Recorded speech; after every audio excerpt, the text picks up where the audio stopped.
ഇരുന്നാൽ മതി. ആണോ എൻ്റെ ഷെമിയെ? ഷെമിക്ക് ചായ ഒന്നും വെക്കണ്ട ഷെമിയെ, ലൈവ് വന്നിരുന്നാൽ മതിയാ. ഞങ്ങൾ കോഴിക്കോട് അന്തസ്സായി റൂമൊക്കെ എടുത്ത് അടിപൊളിയായിട്ട് ഇരിക്കുന്നത്. ഞങ്ങൾക്ക് ചായയൊക്കെ ഇവിടെ എത്തും. ഓക്കെ, ഷെമി വിഷമിക്കണ്ട.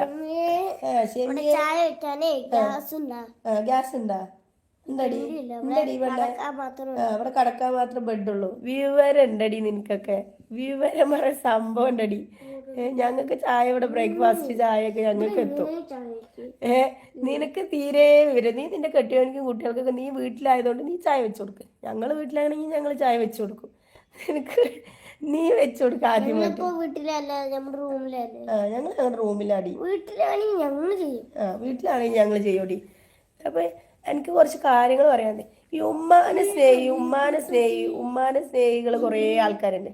എനിക്കൊരു കാര്യം പറയാനുള്ളത്, ഉമ്മാനെ നോക്കാൻ ആരുമില്ല. ഏത് മക്കളും ഇല്ല. 3 മക്കൾ. ഞാനാണ് 2 കൊല്ലം നോക്കിയിട്ടുണ്ടായിരുന്നത്. ഞാനും ഇല്ല അപ്പോൾ. അത്രയും സ്നേഹമുള്ള ആൾക്കാർ ആരാണോ ലൈവിലും മറ്റോടെയും മറിച്ചോടെയും വീഡിയോൻ്റെ താഴെ കമൻ്റായിട്ട് വരുന്നവർ, അവരുമ്മാനെ കൊണ്ടുപോയിക്കോളി. ഞങ്ങൾക്ക് ആവശ്യമില്ല. ഞങ്ങൾക്ക് ഇങ്ങനെ ഒരു ഉമ്മാനേ ആവശ്യമില്ല. എൻ്റെ മക്കൾക്ക് പേരക്കുട്ടികൾക്ക് ഉമ്മമാനെ ആവശ്യമില്ല. ആവശ്യമുള്ളവർ കൊണ്ടുപോയിക്കോ. എനിക്ക് തരാനുള്ള 2 ലക്ഷം രൂപ തന്നിട്ട് കൊണ്ടുപോയിക്കോ. ഞാൻ 10,70,000 റുപ്യൻ്റെ ഗോൾഡ് എടുത്തു കൊടുത്തിട്ടുണ്ട്.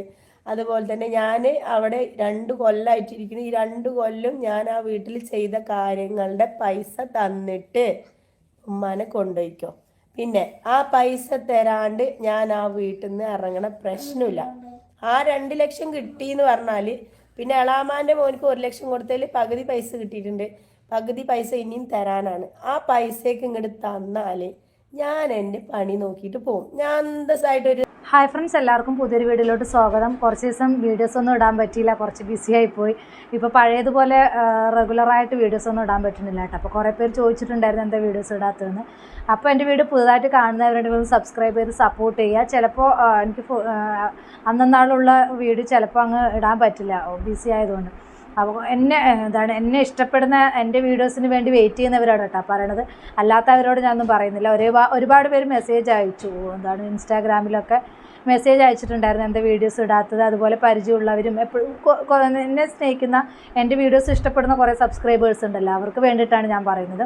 അപ്പോൾ ഈ ഇടയ്ക്ക് ഞാനിങ്ങനെ ഒരു ഇത് പറഞ്ഞപ്പോൾ നിൻ്റെ വീഡിയോ ഒന്നും കാണാൻ ഞങ്ങൾക്ക് താല്പര്യമില്ല എന്നുള്ള രീതിയിൽ കുറേ പേര് പറഞ്ഞിട്ടുണ്ടായിരുന്നു. അങ്ങനെയുള്ളവരോട് ഞാൻ പറയുന്നില്ല. അങ്ങനെയുള്ളവരോട് എൻ്റെ വീഡിയോ കാണുകയും വേണ്ട. എൻ്റെ വീഡിയോ കാണാൻ ഇഷ്ടപ്പെടുന്നവർ ഒരുപാട് പേരുണ്ട്. അവരും വീഡിയോ കണ്ടാൽ മതി എന്നാണ് എനിക്ക് പറയാനുള്ളത്. അപ്പോൾ കുറച്ച് ദിവസമായിട്ട് ഇപ്പോൾ ഷാജിദയുടെ വിളയാട്ടമാണെന്ന് തന്നെ പറയാം.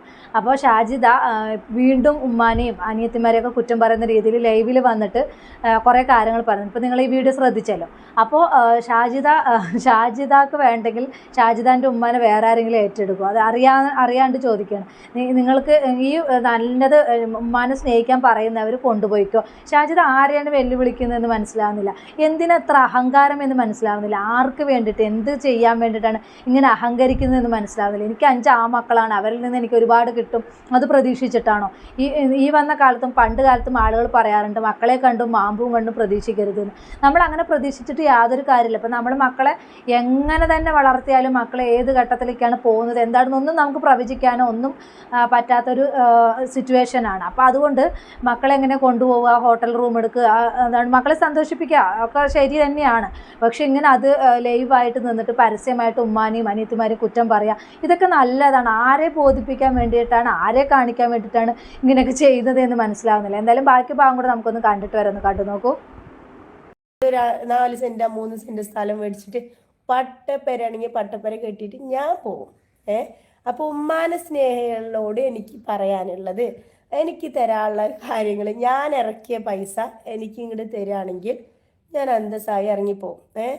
പിന്നെ സ്റ്റേഷനിൽ പോയി കംപ്ലൈൻറ്റ് കൊടുത്തിരിക്കുന്നു. ഇന്നലെ മിഞ്ഞാന്ന് 2-3 ആഴ്ചയായി അനിയത്തിൻ്റെ കൂടെയാണ് താമസം. വെപ്പും കുടിയും തീനും ഒക്കെ അനിയത്തിൻ്റെ കൂടെയാണ്. ഇവിടെ ഡ്രസ്സ് മാറ്റാനും കുളിക്കാനും ബാക്കിയുള്ളതിനും മാത്രം വരും. എന്നിട്ട് ഇവിടെ എന്തെങ്കിലുമൊക്കെ വെച്ചുണ്ടാക്കി പറഞ്ഞാൽ അതും കൂടി പെറുക്കിയിട്ട് അങ്ങോട്ട് കൊണ്ടുപോകും. അങ്ങനത്തെ ഉമ്മാനെ എനിക്ക് ആവശ്യമില്ല. എനിക്ക് അങ്ങനത്തെ ഉമ്മാനെ ആവശ്യമില്ല. 2 കൊല്ലമായിട്ട് ഞാൻ അന്തസ്സായി പോയിട്ടുണ്ടായിരുന്നു. 2 കൊല്ലമായിട്ട് പണിക്ക് പോകാണ്ടും തൊഴിലുറപ്പിന് പോകാണ്ടും വേറെയുള്ള പണികൾക്ക് വിടാണ്ടും ഞാൻ അന്തസ്സായിട്ട് എൻ്റെ ഉമ്മാനെ പോറ്റിയിട്ടുണ്ടായിരുന്നു. എല്ലാം കൊണ്ടും നോക്കിയിട്ടുണ്ടായിരുന്നു. പക്ഷേ തെമ്പ് എന്ന് പറയുന്ന സംഭവം ഉണ്ടല്ലോ, ഞാൻ തന്നെ വലിയ ആള്, ഞാൻ എന്നെ പണിയെടുത്ത് ജീവിക്കും, ഞാൻ എന്നെ വലുത്. എൻ്റെ മക്കളെ ഞാൻ നോക്കും. എവിടെയോ കിടക്കണ മക്കളിനെ, പെൺകുട്ടികളിനെ വിരുന്ന് വിളിക്കാൻ വേണ്ടി പണിക്ക് പോണ തള്ളാരനെ നിങ്ങൾ കണ്ടിട്ടുണ്ടോ? എന്നാ എൻ്റെ തള്ള അതാണ്. എൻ്റെ രണ്ടരീത്തിമാർക്ക് വേണ്ടിയിട്ടാണ് പണിക്ക് പോണത്. എനിക്കും എൻ്റെ മക്കൾക്കും വേണ്ടിയിട്ടല്ല പണിക്ക് പോണത്. അവിടെയുള്ള കാലം വരയ്ക്കും അങ്ങനെയാണ്. പിന്നെ ഞാൻ ചെയ്യാത്ത ഒരു സംഭവമല്ല. എനിക്ക് ഡ്രസ്സ് എടുക്കണമെങ്കിൽ തള്ളക്ക് ഡ്രസ്സ് എടുക്കും. 5-8 സാരി ഞാൻ എടുത്തു കൊടുത്തിട്ടുണ്ട്. അതിനനുസരിച്ച് ജാക്കറ്റ്, അടിപ്പാവട എല്ലാം എനിക്ക് എൻ്റെ മക്കൾക്ക് എങ്ങനെയാണോ ചെയ്യുന്നത്. അപ്പോൾ തന്നെ എനിക്കൊരു കമ്മൽ മേടിച്ചു, ഒരു ചെയിൻ മേടിച്ചപ്പോൾ ഞാൻ അപ്പം തള്ളക്ക് കമ്മൽ മേടിച്ചു, മോതിരം മേടിച്ചു കൊടുത്തു. എൻ്റെ അനിയത്തിൻ്റെ മകൾക്ക് പാദസരം മേടിച്ചു കൊടുത്തു. എടോ, എനിക്ക് ഇങ്ങനെയൊക്കെ പറ്റുള്ളൂ. 10,70,000 75,000 ഏത് കാലത്ത് ഉമ്മാൻ്റെ എപ്പോഴോ ഒരിക്കൽ എൻ്റെ കയ്യിലൊക്കെ കമ്മലെടുത്തു. 8,000 ഉറുപ്പ്യൻ്റെ കമ്മലെടുത്തതിന് ഇരട്ടിൻ്റെ ഇരട്ടിക്ക് സംഭവം ഞാൻ എടുത്തു കൊടുത്തു. ഇപ്പൊ തള്ള പറയായിരിക്കും അത് നിന്റെ കെട്ടിയോൻ അന്ന് എന്താണ്, എൻ്റെ കെട്ടിയോന് അന്ന് എടുത്തെങ്കിലും എൻ്റെ 5 മക്കളുടെ പ്രസവം നോക്കിയത് എൻ്റെ കെട്ടിയോനാണ്. അത് എൻ്റെ കെട്ടിയോൻ എന്നെ സമ്മതിക്കണം. നിങ്ങൾ നിങ്ങളുടെ 2 പെൺകുട്ടികൾക്ക് നല്ല പ്രസവ ചെലവും ബാക്കിയുള്ളതും അവർക്ക് വേണ്ട എന്താണ് സീറ് ചെയ്യലും ബാക്കിയുള്ളതും ഒക്കെ നിങ്ങൾ ചെയ്തിട്ടുണ്ടല്ലോ. എനിക്കും എൻ്റെ കുട്ടികൾക്ക് എൻ്റെ കെട്ടിയോനിക്ക് ഒരു ചുക്കും തന്നിട്ടില്ല.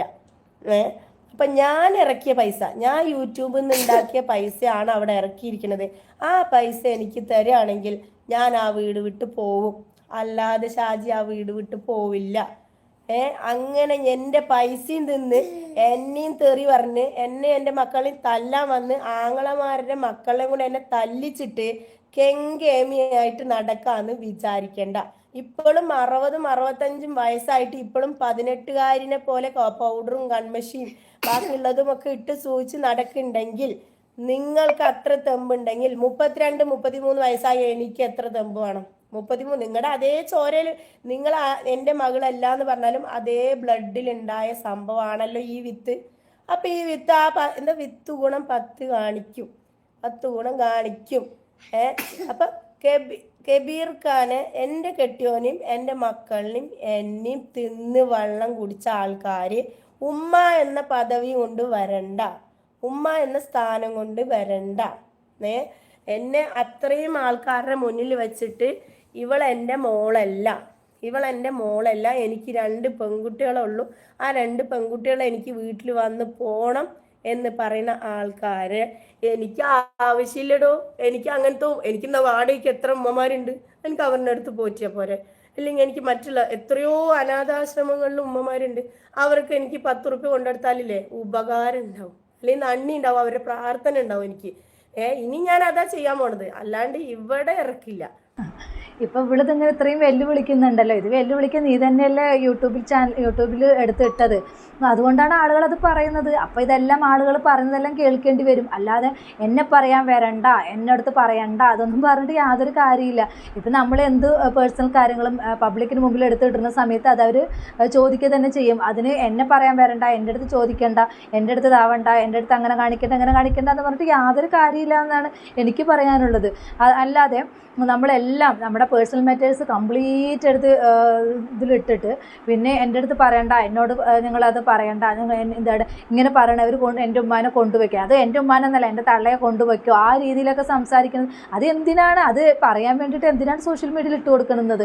അപ്പോൾ അത് റീച്ചിന് വേണ്ടിയിട്ട് തന്നെയല്ലേ. അപ്പോൾ അങ്ങനെ പറയുന്നത് കൊണ്ടാണ് ആളുകളത് പറയുന്നത്. അപ്പോൾ ഇതെല്ലാം കേൾക്കാൻ ബാധ്യസ്ഥയാണ് ഷാജിദ. അല്ലാതെ ഈ പറയുന്ന ആളുകളുടെ എന്താണ് നെഞ്ചത്തോട്ട് കയറിയിട്ട് യാതൊരു കാര്യമില്ല എന്നാണ് എനിക്ക് പറയാനുള്ളത്. എന്തായാലും ബാക്കി ഭാഗം കൂടെ നമുക്കൊന്ന് കണ്ടു നോക്കൂ. ആ യത്തീംഖാനനെ കുറിച്ച് എനിക്ക് 1 കൊല്ലം വരയ്ക്കും നല്ല അഭിപ്രായമായിരുന്നു. 1 കൊല്ലത്തിന് ശേഷം പ്രിൻസിപ്പാൾ മാറിയതിൻ്റെ ശേഷമാണ് എനിക്ക് അഭിപ്രായങ്ങൾ മാറിയത്. അത് കഴിഞ്ഞ് ദാറു നജാത്ത് സ്കൂള്, DHS സ്കൂള് അടിപൊളി സ്കൂളാണെന്ന് ഞാൻ അന്നേ പറഞ്ഞു കഴിഞ്ഞു. സ്കൂൾ അടിപൊളിയാണ്. ഞങ്ങൾ കമ്പ്യൂട്ടറിൽ അടിക്കുമ്പോഴേക്കും നമുക്ക് ഏത് സ്കൂളാണ് മണ്ണാർക്കാട് വരുന്നത് പറഞ്ഞാൽ DHS ആണ് മുന്നിൽ വന്ന് നിൽക്കുക. അതുകൊണ്ട് തന്നെയാണ് എൻ്റെയൊക്കെ അവിടെ മക്കളെ കൊണ്ട് ചേർത്തിയത്. ഇത് പറഞ്ഞാൽ നമ്മൾ കയ്യും കെട്ടി നമ്മളൊരു സോഷ്യൽ വർക്കർ അല്ലെങ്കിൽ നമ്മളെ ഒരു യൂട്യൂബർ, ആ ടൈമിൽ ഞാൻ ഒരു യൂട്യൂബർ ആയത് എന്തുകൊണ്ടാന്ന് വെച്ചാൽ ആ കുട്ടികൾ പറയുന്നതിൽ കാര്യമുണ്ട്. അയാൾ എന്താണ് തൂറാത്തവൻ തൂറിയ തീട്ടം കൊണ്ട് ആറാട്ട് എന്ന് പറഞ്ഞ ഒരു സംഭവമാണ്. അവൻ 32 കൊല്ലം ആ പ്രിൻസിപ്പൾ അവൻ തന്നെ അവനെ പറയാം, അവൻ 32 കൊല്ലം അവന്റെ മദ്രസയിൽ പഠിപ്പിച്ചു. അവനിക്ക് നല്ലൊരു പദവി മുന്നിലേക്ക് കിട്ടിയപ്പോൾ അവൻ എന്താ ചെയ്യേണ്ടതെന്ന് അവനക്ക് അറിയാണ്ടായി. അപ്പൊ ഈ പ്രിൻസിപ്പൾ എന്ന പദവി അവനിക്ക് കിട്ടിയപ്പോൾ കുട്ടികൾക്ക് ഭയങ്കര സ്ട്രിക്റ്റ് ആയി, മറ്റുള്ള ഉസ്താവന്മാർക്ക് ഭയങ്കര സ്ട്രിക്റ്റ് ആയി. ഇവനെ ഓരോരോ നിയമങ്ങളായി തീങ്ങാനയിൽ കൊണ്ടുവന്നു. അത് ഇവരുടെ എന്താ പറയുക, ഈ കമ്മിറ്റിക്കാരൻ്റെ എന്താ പറയുക തെറ്റാണ്. ഈ കമ്മിറ്റിക്കാർ പ്രിൻസിപ്പളിനെ തെരഞ്ഞെടുത്ത തെറ്റാണ്. കാരണം അത്രയും വർഷത്തെ സ്ഥാപനമാണ്. ഈ 300 കുട്ടികൾ പഠിക്കുന്ന സ്ഥാപനത്തിൽ ദർസ് പഠിക്കുന്നുണ്ട്, അല്ലാണ്ട് എത്തിങ്ങാനെ കുട്ടികളുണ്ട്. അവരാലോചിക്കണമായിരുന്നു, നമ്മളൊരു പ്രിൻസിപ്പളിനെ വെക്കുമ്പോൾ അതിനനുസരിച്ചിട്ടുള്ള പ്രിൻസിപ്പളിനെ കൊണ്ടുവരണം.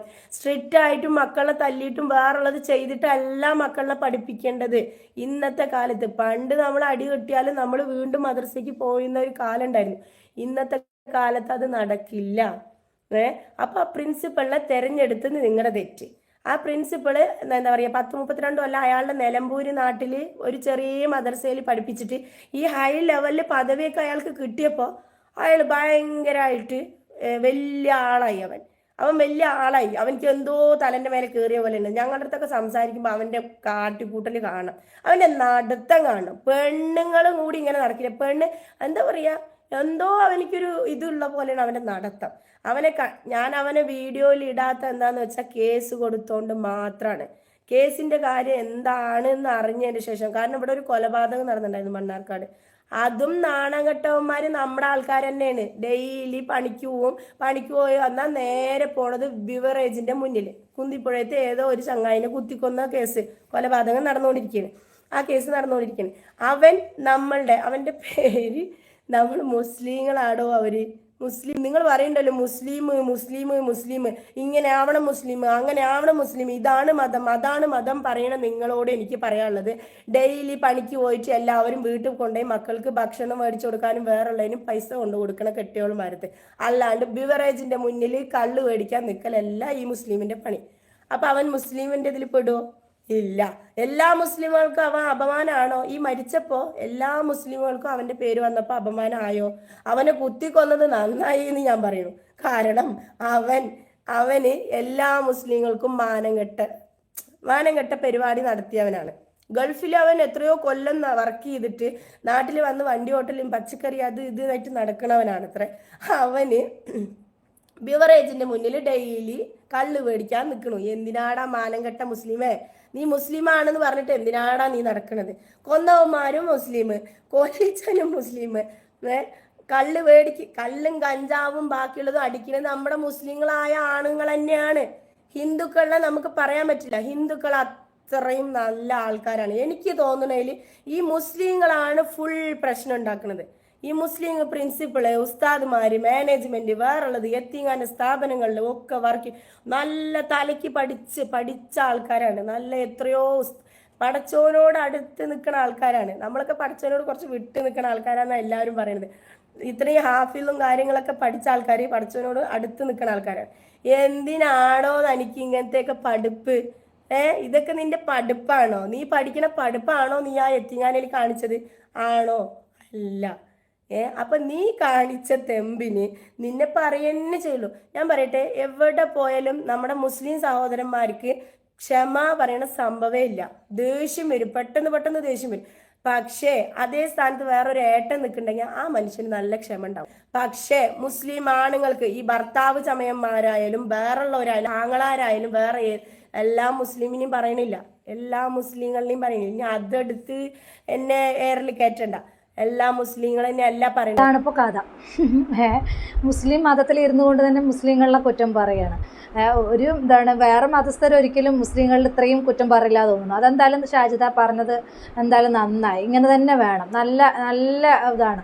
അല്ലെങ്കിൽ അങ്ങനെയാണെങ്കിൽ മുസ്ലിങ്ങൾ നല്ലതല്ലെങ്കിൽ നിനക്കൊന്ന് മതം മാറിയിക്കിട്ടും. എന്തിനാ ഇത്രയും കഷ്ടപ്പെട്ടിട്ട് എന്തിനാണ് മുസ്ലിം മതത്തിൽ ഇരിക്കുന്നത്? അപ്പോൾ അത്രയും ബുദ്ധിമുട്ടാണെങ്കിൽ നീ മതം മാറുന്നതായിരിക്കും ഏറ്റവും നല്ലതെന്നാണ് എനിക്ക് ഈ ഒരു അവസരത്തിൽ പറയാനുള്ളത്.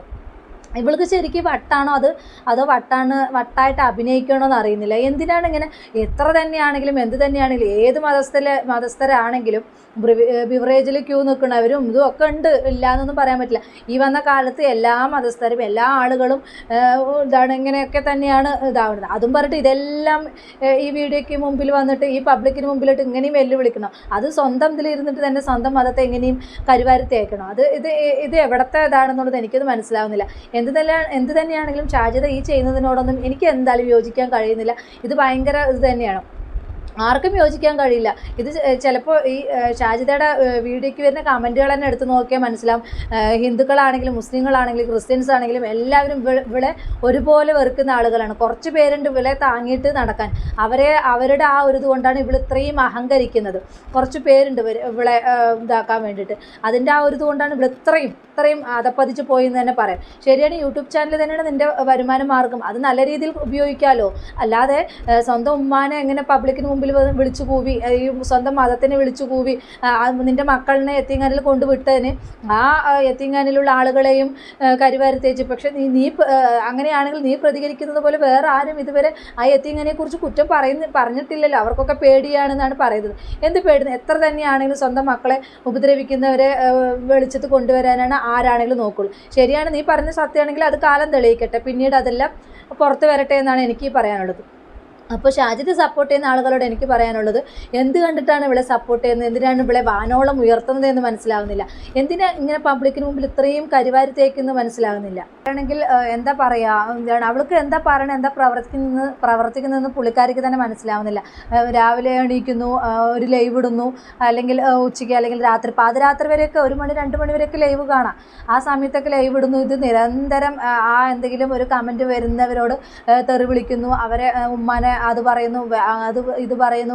എൻ്റെ മക്കളെ കണ്ട് എൻ്റെ 5 മക്കളെ വളർത്താൻ കഷ്ടപ്പെടുന്നു. ശരിയാണ്, 5 മക്കളെ വളർത്താൻ കഷ്ടപ്പാടില്ല എന്നൊന്നും ആരും പറയുന്നില്ല. പക്ഷേ ഈ ഉമ്മാൻ്റെ വീട്ടിലിരുന്നു കൊണ്ട് തന്നെ ഉമ്മാനെ എന്തിനാ കുറ്റം പറയുന്നു? ഉമ്മാക്കെല്ലാം വാങ്ങിച്ചു കൊടുത്തിട്ട് ഇനി എനിക്ക് ആ മുടക്കിയ പൈസയൊക്കെ കിട്ടിയെങ്കിലേ ഞാൻ ആ വീട്ടിൽ നിന്ന് ഇറങ്ങിപ്പോവുള്ളൂ. അപ്പോൾ ആ ഉമ്മ പറയണതൊക്കെ കേൾക്കേണ്ടി വരും. അതൊക്കെ കേൾക്കണ്ടെന്നുണ്ടെങ്കിൽ ഇറങ്ങിപ്പോയി കഴിഞ്ഞാൽ എനിക്കത് ഉമ്മ ആ പൈസയൊന്നും തരില്ല. അത് അവിടെ തന്നെ ഇരുന്ന് നിനക്ക് ഉമ്മ പൈസ തരും. ഇപ്പോൾ നീ തന്നെ പറയുന്നുണ്ട് 60-65 വയസ്സായി എന്ന്. അപ്പം ഉമ്മ ആ പൈസ നിനക്ക് തരും? ഒരിക്കലും അവർക്ക് തരാൻ സാധിക്കില്ല. അപ്പോൾ വെറുതെ ഇങ്ങനെ കിടന്ന് ഇതാവാന്നല്ലാണ്ട് യാതൊരു കാര്യമില്ല. നിനക്ക് നിൻ്റെ ഉമ്മാനെ കുറിച്ച് പണ്ടേ സ്വഭാവം അറിയാമായിരുന്നല്ലോ, പിന്നെയും വീണ്ടും എന്തിനാണ് കൊടുക്കാൻ പോയത്? കൊടുത്തപ്പോൾ ഇനി അത് കിട്ടാൻ വേണ്ടിയിട്ട് ഉമ്മാനെയും അനിയത്തിമാരും തെറി വിളിച്ച് പബ്ലിക്കിന് മുമ്പിൽ അവഹേളിച്ചിട്ട് ഇങ്ങനെയുള്ള കോപ്രായത്തരങ്ങൾ കാണിക്കുന്നതിനോട് എനിക്ക് എന്തായാലും യോജിക്കാൻ കഴിയുന്നില്ല. ഇത് എത്ര ശരിയായ നടപടിയല്ല.